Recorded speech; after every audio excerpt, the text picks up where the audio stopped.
O Senhor esteja convosco. Ele está no meio de nós. Proclamação do Evangelho de Jesus Cristo, segundo Lucas. Glória a vós, Senhor. Aconteceu que num dia de sábado, Jesus foi comer na casa de um dos chefes dos fariseus, e eles o observavam. Jesus notou como os convidados escolhiam os primeiros lugares. Então contou-lhes uma parábola. Quando tu fores convidado para uma festa de casamento, não ocupes o primeiro lugar. Pode ser que tenha sido convidado alguém mais importante do que tu.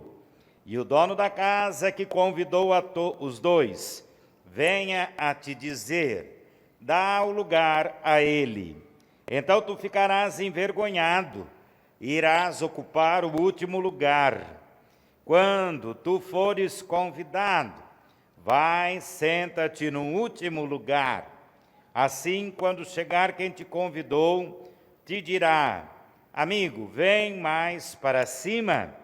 Isto vai ser uma honra para ti diante de todos os convidados. Porque quem se eleva será humilhado, quem se humilha será elevado. E disse também a quem o tinha convidado, quando tu deres um almoço ou um jantar, não convides os teus amigos, nem teus irmãos, nem teus parentes, nem teus vizinhos ricos, pois estes poderiam também convidar-te, e isto já seria tua recompensa. Pelo contrário, quando tu deres uma festa, convida os pobres, os aleijados, os coxos, os cegos, então tu serás feliz, porque eles não te podem retribuir. Tu receberás a recompensa na ressurreição dos justos. Palavra da salvação. Glória a vós, Senhor. Podemos nos sentar.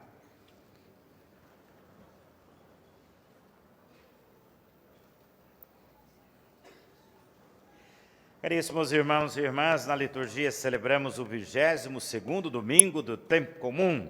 E aqui na Igreja do Brasil, no mês vocacional, estamos rezando pelos nossos catequistas. Louvado seja Deus pelo número tão abundante de catequistas na nossa comunidade. Louvado seja Deus pelo sim de cada um deles, que deixam às vezes de lado as suas coisas, seus afazeres, filhos, esposa, esposo, a família, até mesmo alguns compromissos sociais para se dedicarem à catequese. Quer ver como é importante a vida do catequista na nossa igreja? Vem você aqui com o celular para você mostrar. Quem aqui teve um catequista? Levanta a mão fazendo um favor. Levanta bem, senão Deus não vê, não aparece na filmagem. Todos que foram evangelizados tiveram um catequista na sua vida. E se esse catequista amava de fato Cristo, tudo que ele te ensinou, jamais você esqueceu. A tua semente de fé foi lançada pelas mãos de um catequista. Não sempre, mas de vez em quando o pai e a mãe não dão conta de transmitir a fé. Não sempre, mas de vez em quando o padrinho e a madrinha não dão conta de transmitir a fé. Mas agora, com certeza, sempre, esses homens e mulheres de Deus dão o seu sim à igreja. E estão aqui para ajudar ou para completar a educação na fé do pai e da mãe que não conseguiu sozinhos, do padrinho e da madrinha. Eles estão aqui em nome da igreja para continuar dando a boa notícia do Evangelho, para que nós possamos crer. O Papa Francisco sabiamente instituiu oficialmente os catequistas como um ministério da igreja. Estamos esperando ficar pronto, o rito de instituição, para a gente instituí-los, como é instituído dentro da liturgia, o acólito e o leitor. Assim, essa gratidão é um convite para nós vivermos a nossa fé, para nós aproveitarmos o banquete, como os catequistas aproveitam, o banquete que Jesus oferece para a nossa salvação. E o catequista não é aquele que vem para o banquete, come tudo sozinho e vai embora. O catequista sempre convida alguém para cear com ele. O catequista é capaz de deixar de comer do banquete e levar alguma coisinha para aquele e aquela que não veio. Nós, na maioria das vezes, estamos na contramão da proposta do reino. E é agora que Jesus começa a falar do reino, parece que ele está no meio de nós, e de fato está, mas de tanta proximidade que o Evangelho tem com a nossa vida. Parece que ainda a humanidade insiste nos mesmos erros, nas mesmas ilusões. Quem é que não quer ser o primeiro na fila do banco, na fila de espera para a aposentadoria? Quem é que não quer ser o primeiro na fila do supermercado para não ter que ficar esperando? Na fila para estacionar o carro? Quem é que não quer ser o primeiro na empresa, na rua onde mora, até mesmo na família?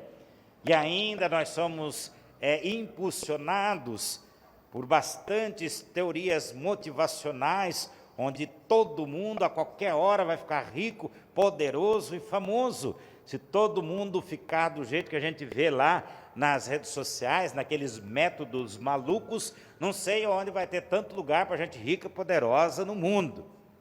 Porque o vencer na vida, que ali nós vemos, é exterior.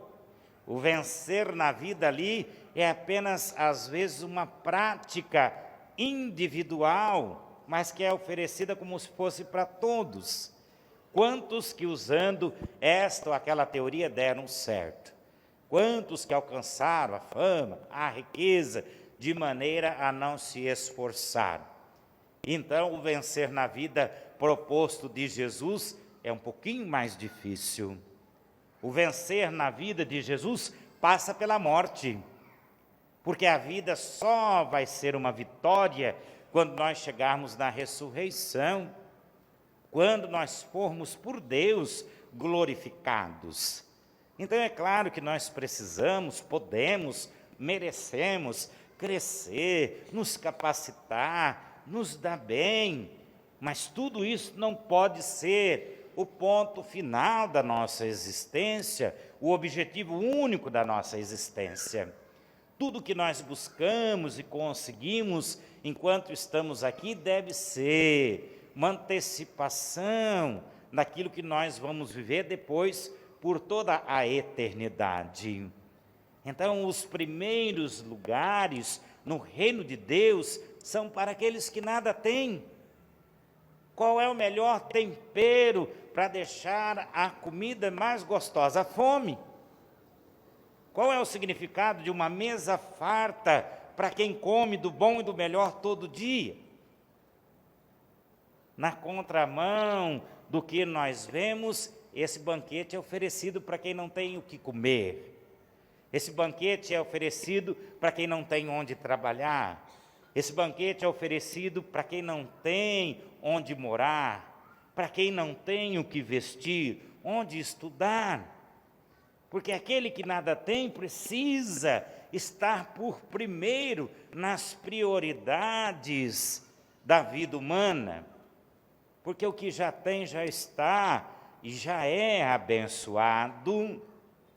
Então Jesus coloca esta parábola na casa do fariseu, o chefe de todos eles, onde estão todas as pessoas ricas, influentes, e que mesmo assim ainda disputam os primeiros lugares. Ninguém disputa para quem quer fazer mais o bem, ninguém disputa para quem vai perdoar mais, para quem vai falar mais a verdade, para quem vai amar mais. Nós vamos daqui um pouquinho enfrentar, vou chamar de horror das eleições, porque não é mais uma disputa para se escolher aqueles que melhor vão nos representar, que vão fazer mais o bem para a população. É uma disputa de ego, de ideologia, onde aquilo que é importante vira secundário, e onde aquilo que é apenas instrumento da ambição humana fica em primeiro lugar. O que ocupa o lugar mais importante é aquele que precisa servir mais, é aquele que precisa mais favorecer a verdade e a justiça. Então Jesus diz: cuidado com os primeiros lugares. Pode ser que você esteja ocupando um lugar que não é seu, ou um lugar que você não vai honrá-lo como devia. Fica à espreita, e se você é capaz e for escolhido, quem te convidou vai te pôr à frente. E aí sim, vai ser uma alegria para você, uma honra para todos os outros. O ser humano precisa voltar, redescobrir a alegria do poder como serviço, do poder como prática do bem, em todas as dimensões da vida humana, desde os afazeres dentro de casa, onde o esposo tem que ajudar a esposa, os filhos a mãe, o pai, onde todo mundo coopera, no mundo do trabalho, no mundo do conhecimento, no mundo da política e da economia. Quando o poder estiver expressando o bem, aí nós estaremos um pouco mais próximos de tudo aquilo que Jesus nos ensinou. E por onde a gente começa, padre? A segunda parte da parábola. Você vai dar um banquete para os teus amigos, para os teus parentes, para quem já é rico, gasta um monte de dinheiro com aquela festona de casamento. O que acontece? Todo mundo reclama que a comida estava assim, demorou para servir, que a bebida não era que eu gosto, não estava tão gelada, e além disso, mais da metade de tudo que foi preparado é jogado fora. Que festa é essa? Não é uma crítica aos casamentos não, tá bom? É só um exemplo. Agora sai de madrugada com uma marmitinha para entregar para os moradores de rua, para você ver o que é aproveitar a comida, né? Principalmente os que estão na larica da droga, os que estão, né, na abstinência do álcool, estão fracos, desnutridos. Isso não é hipocrisia, isso não é comunismo, isso não é ideologia, é o Evangelho. Convida aqueles que não têm nada, os pobres, porque já estão com fome mesmo, pelo menos vão aproveitar a comida, os aleijados, porque não têm condição nem de se aproximar da mesa, porque tem dificuldade pelo caminho, os coxos, porque se arrastam com as dores da vida, os cegos, porque não tem quem os conduza ao banquete da salvação. Então, se você dá de fato a graça de Deus para os que mais precisam, aí sim você vai ter a sua recompensa no céu. E para aqueles e aquelas que se iludem com essas teorias fantásticas de fama, de riqueza, de glória, Paulo está dizendo, todo mundo está gritando com medo do fogo, da escuridão, da treva, da trombeta, mas ninguém está parando para reconhecer a grandiosidade da graça de Deus. O monte do Deus vivo, a Jerusalém celeste, a reunião festiva dos milhões de anjos, a assembleia dos primogênitos, os eleitos que têm o nome escrito no livro de Deus, esse Deus que é juiz de todos. A graça, o reino de Deus é maior do que qualquer coisa que os olhos humanos podem contemplar, de que o pensamento humano pode alcançar, é maior do que qualquer riqueza que o ser humano pode construir. E aí termina Paulo dizendo, o espírito dos justos chega à perfeição, através de Jesus Cristo.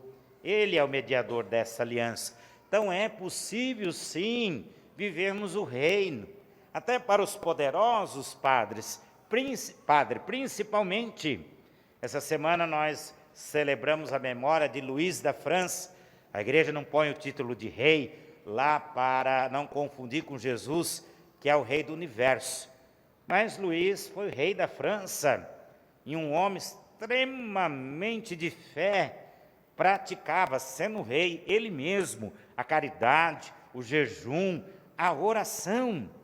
Teve 11 filhos e os educou tudo na mesma dignidade e na mesma responsabilidade.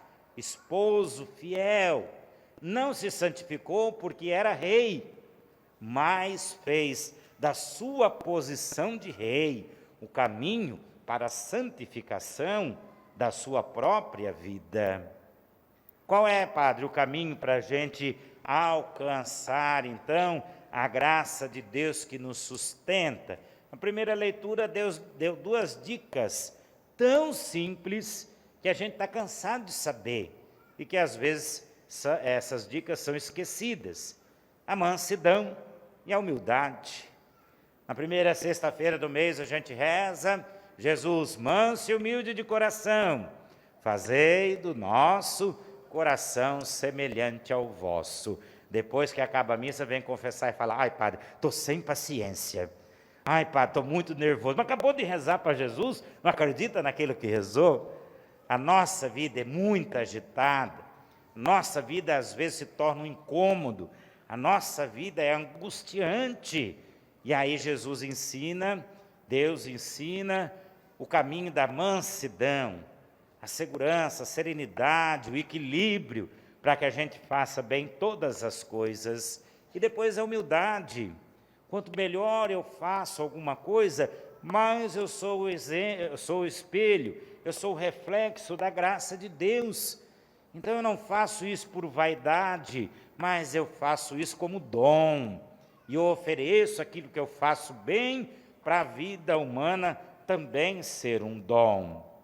Quem está no orgulho, disse o livro do Eclesiástico, está enraizado no pecado, mas quem age com mansidão, quem age com humildade, então está procurando, encontrando e vivendo a sabedoria de Deus.